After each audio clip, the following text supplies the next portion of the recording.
पंजाब की राजनीति में अगले 14 महीनों में होने वाले विधानसभा चुनाव से पहले एक बार फिर क्रिकेटर से नेता बने नवजोत सिंह सिद्धू सुर्खियों में हैं।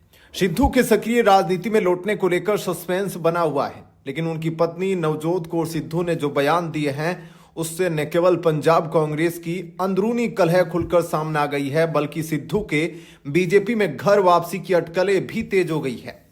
कांग्रेस पर 500 करोड़ का गंभीर आरोप, सिद्धू की अनदेखी। नवजोत कौर सिद्धू ने शनिवार को पंजाब के गवर्नर गुलाबचंद कटारिया से मुलाकात की, जिसके बाद मीडिया से बात करते हुए उन्होंने कांग्रेस हाईकमान पर गंभीर और सनसनीखेज आरोप लगाए। उन्होंने स्पष्ट कहा कि पंजाब कांग्रेस में जबरदस्त गुटबाजी है और पहले से ही 5 नेता मुख्यमंत्री पद की रेस में हैं, जो नहीं चाहते कि नवजोत सिंह सिद्धू आगे बढ़े। नवजोत कौर ने तंज कसते हुए कहा, मेरे परिवार के पास किसी पार्टी को देने के लिए 500 करोड़ नहीं है कि सीएम की कुर्सी खरीद ले। जिसने 500 करोड़ की सूटकेस दे दी वो ही सीएम बन जाता है। उन्होंने यह कहकर कांग्रेस में पद बेचने की ओर इशारा किया। इसके साथ ही उन्होंने साफ कर दिया कि सिद्धू तभी सक्रिय राजनीति में लौटेंगे जब कांग्रेस उन्हें पंजाब में सीएम पद का उम्मीदवार घोषित करेगी, वरना वो अपनी मौजूदा कमाई कमेंट्री यूट्यूब चैनल में खुश है। सिद्धू की बीजेपी में वापसी क्यों बन रही है सबसे बड़ी खबर। नवजोत कौर सिद्धू के बयानों और मौजूदा राजनीतिक समीकरणों को देखते हुए नवजोत सिंह सिद्धू के बहुत जल्द बीजेपी में शामिल होने की खबरें और अटकलें सबसे तेज हो गई है। पहला, कांग्रेस से मोहभंग और गंभीर आरोप। सिद्धू की पत्नी ने कांग्रेस की गुटबाजी और पैसों से पद खरीदने जैसे गंभीर आरोप लगाकर यह स्पष्ट कर दिया है कि सिद्धू परिवार का कांग्रेस से पूरी तरह मोहभंग हो चुका है। कांग्रेस हाईकमान से कोई उम्मीद न होने पर सिद्धू का वैकल्पिक राजनीतिक राह चुनना लगभग तय है। दूसरा, घर वापसी का रास्ता।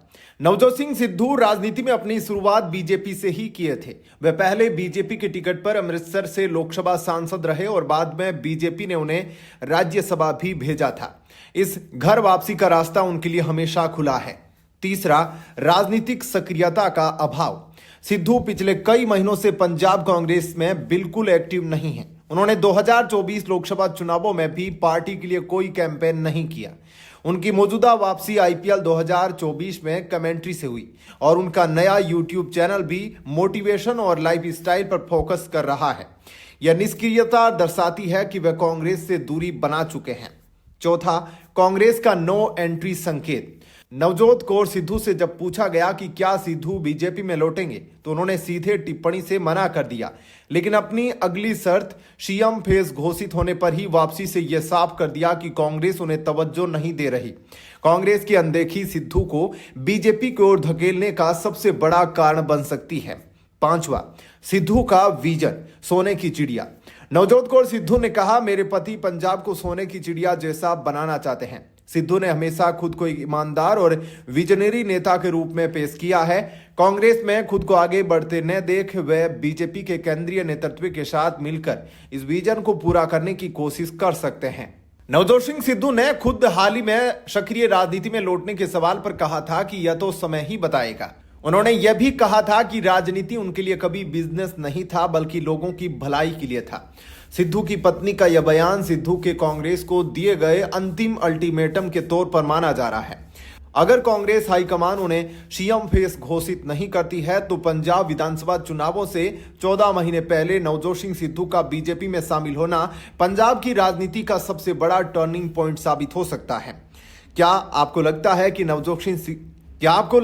नवजोत सिंह सिद्धू को बीजेपी में शामिल हो जाना चाहिए या कांग्रेस को उन्हें सीएम फेस घोषित करना चाहिए? अपनी राय इस पर जरूर दीजिएगा। धन्यवाद।